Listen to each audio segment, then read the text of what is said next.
Renovation, repair, and painting final report example. Here's the checklist that RRP, Renovation and Record Keeping Checklist, provides. So for example, the name of the firm, Public Health and Safety Inc. Date and location of renovation, 10/22 through 12/1/2012. The address, Highland Park, Illinois. Brief description of renovation, exterior siding removal and interior painting. Name of renovator, so listed a renovator. Name trained workers used, see attached training form. Name of dust sampling technician or risk assessor. Illinois does not have dust sampling technician, so Victor Offsey is used as the risk assessor. Notices, there are EPA notices and HUD notices. Notice that the Lead Safe Certified Guide to Renovate Right pamphlet is handed out. That's a pamphlet with a child standing in front of a door with a gaping hole, and there is a flap on the door. This is the Lead Safe logo that the EPA wants contractors to have on their signs and notices. Here's a copy of a sample pre-renovation form. The name of the person, the signature of the person, the signature date should be listed here. This is the date of the form, the address of the form, Highland Park, Illinois, should be on this form. And it's either I have received it, declined, or unavailable for signature. Other forms, under HUD, tenants may receive a lead-based paint reevaluation summary. So for example, for this property, there was lead-based paint. Lead-based paint hazards were found during the risk assessment. Lead dust hazards were found. No soil hazards were found. So this was part of the process of getting the abatement set up, or the renovation set up for this particular property. This property actually had abatement, but we're giving an example of what renovation report, final renovation report would be at the end of the project. Now, in the old days, you used to have to hand out to protect your families from lead in your home. Now, this form is superseded by the Renovate Right pamphlet for both EPA and HUD. This form is also available in Spanish. So the other thing for HUD that you have is a work practice and occupant protection program, and more or less, is the resident going to move out of the property? Is the resident going to move out of the property and the owner will put them up at a different, let's say, facility? Is a job short and they may stay inside the facility during the day, or they leave, let's say, during the day and come back at night? So it just kind of depends on what is being done at the property. There may be some other protections, like, are the owner's items need to be moved out? Do they need to be moved out, for example, out of a basement into a pod and stored on site so that certain kind of work may be done? Here's the Lead Safe certified firm certificate for the company. This is the Public Health and Safety Inc. certificate, but your company certificate would go in its place. Then copies of the Renovator dust sampling technician or risk assessor certificates would go next. Here's an example of a certified renovator certificate. Here's my certificate. This would be listed on the final report. Since I was taking samples on that particular site, this is my lead risk assessor license for the state of Illinois at that time. This is a training record, so what were the workers trained in? So this is an example of renovator training. This particular worker was actually a licensed worker, but this This is just an example of training that a certified renovator would have performed on site for a particular worker. This form is good for 3 years. This, of course, is just an example. Here's an example. If test kits were used, how would you fill it out? Well, the name of the property, address, so on and so forth. Then you would have your company information filled out here. Information reference to test kit is here. This is a lead check. They don't expire, so a serial number would be listed right there. Then any particular testing results, for example, exterior siding, was it lead? Yes. Any other results where the lead was presumed. And this has to be filed within 30 days of completion of the job or with the final invoice. Warning signs posted at the entrance. Here's the Lead Safe logo. This is a nice sign to post on the perimeter of your site. This is a lead sign. You want to have the Lead Safe logo there. This was actually a lead abatement job, so the lead logo, certified logo, was not on here.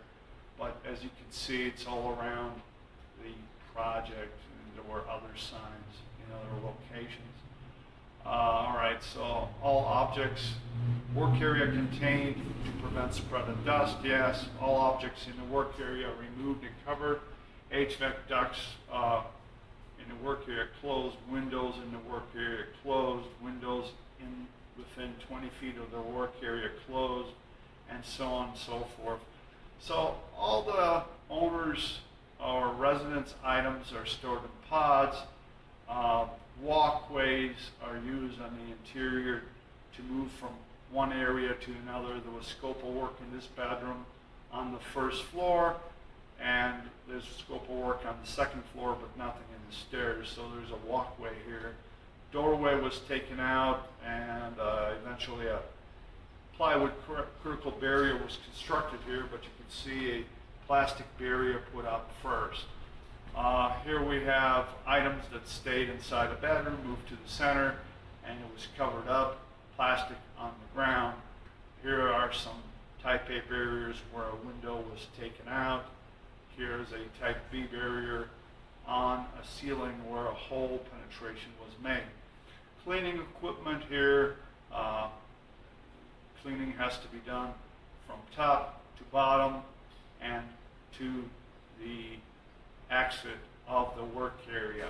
Your work area is, of course, 6 feet from the area that's being disturbed, or on the exterior 10 feet plus 4 feet for every floor. Of course, a vertical containment may be put up. Your windows and doors have to be covered up right here. Here they are putting up their exterior containment. If you have windy conditions, obviously it has to be secured. You don't want to spread the dust everywhere. The bushes are covered here, so they're setting up a work area. Here, at the end of the day, the containment can be abutted against the house so that it doesn't go everywhere. Here you see they're prepping a side entrance so that anything you don't prep, you have to clean. Here's a window well to a basement window that's being covered up with 2x4s and tape and then covered up with plastic sheeting. Here's a nice example of an airlock that goes inside containment. Waste contained on site and while being transported off site. Well, you want to have a safe and secure area to store your waste. Here's an example of a dumpster on site. It is covered up with a tarp. Here you have a perimeter area. Nobody's allowed. That's not trained for the site into this area. The dumpster itself was prepped, and everything is put neatly, stacked neatly, bagged up inside the dumpster. Was the work site properly cleaned? Were all the paint chips and debris picked up? Work area surfaces and objects cleaned with a HEPA vacuum or wet cloth mop on the interior. Well, here you can see they're picking up debris as they go, they're bagging it up. Obviously, RRP requires cleanup at the end of the day, but it's much easier to clean as you go and waste out as you go. And on exterior, after the poly is picked up, the area is HAPA vacuumed and is visually inspected to make sure there's no dust and debris is left. Here they actually demoed the siding and the front porch. Then on the inside, as the waste is generated, it is wrapped. If it's too big to be inside bags, it is wrapped in poly and then wasted out into the dumpster. Here are cleaning supplies. They start at the top and clean all the way to the end of the work area. Here, where the penetrations were made, they actually put a bag to catch the waste so that it didn't go everywhere. Of course, you had poly on top and a drop cloth, but it's a way of minimizing the amount of dust generated. That's what you want to do on site. Of course, we have here our cleaning supplies, polys everywhere, and of course, you want to have your checklist. Here's an example of a HAPA vacuum with all the attachments and a beater bar for carpet cleaning. Obviously, the difference between a HAPA vacuum and a shop vac is that the bag does not bust, and you have this gasket that separates the motor from the bag. Therefore, the vacuum does not get contaminated. And of course, after you finish vacuuming, the hose and the bag gets sealed with this orange cover. Here's equipment for wet cleaning methods. RRP requires 2-bucket method.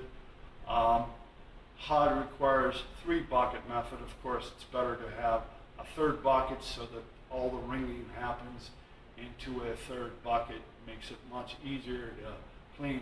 Here's a mop. Mop hats need to be changed often and frequently. Here's the wet mopping system that the EPA talks about.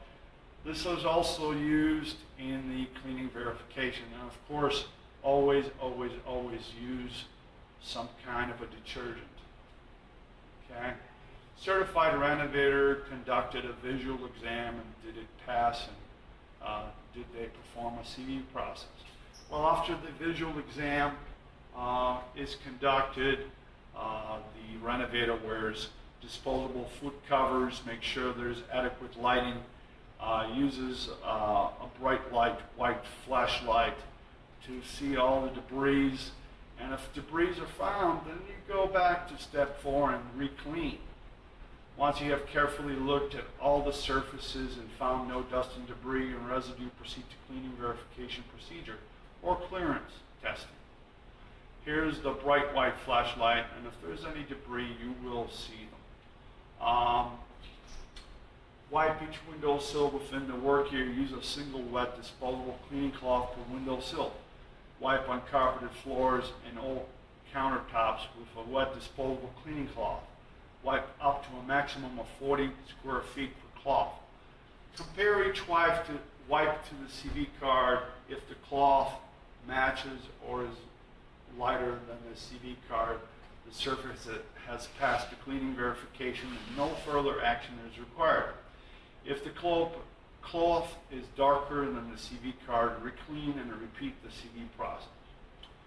If the second wipe cloth fails, wait 1 hour or until the surfaces are dry, and then wipe with an electrostatically charged white disposable cleaning cloth designed to be used for cleaning hard surfaces.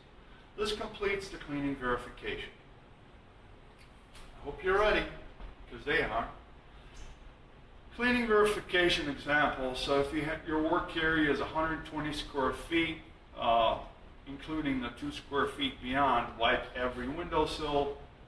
Use 1 wipe for every windowsill. Use 3 wet wipes to wipe the floors compared to the CD card. If these wipes fail, reclean the work area, use 3 wet wipes afterwards. If those wet wipes, if any of those wet wipes fail, then wait 1 hour or until all the surfaces are dry, and use a white electrostatic dry cloth. You are now done with the CV process. Of course, note all this on your form to document this information. Do we keep this material? Of course not. We dispose of it in the waste with the rest of our site waste and dispose of it in accordance with local, state, and federal requirements. If dust clearance testing is performed instead of cleaning verification, then attach a copy of the report. Here's a copy of the report. You have samples that passed, and this was a floor sample that failed. It was actually, the standard is 40 micrograms per square foot on the floor, therefore it failed. In Illinois, the certified renovator is allowed to reclean that particular area once. If it fails again, then a lead contractor will have to reclean the area for the next clearance. Here you have a chain of custody and other lab check sheets, quality control. Other information that may be needed and is definitely recommended: site sign-in sheets, logs, SDSs, and then there may be other information like material testing information. And of course, OSHA may require more information that the contractor should keep on site. Okay? And then after all of this is done, the renovator signs the report and puts the final date and sends out this particular report to the owner and occupants of the property. Thank you very much. I hope this helps.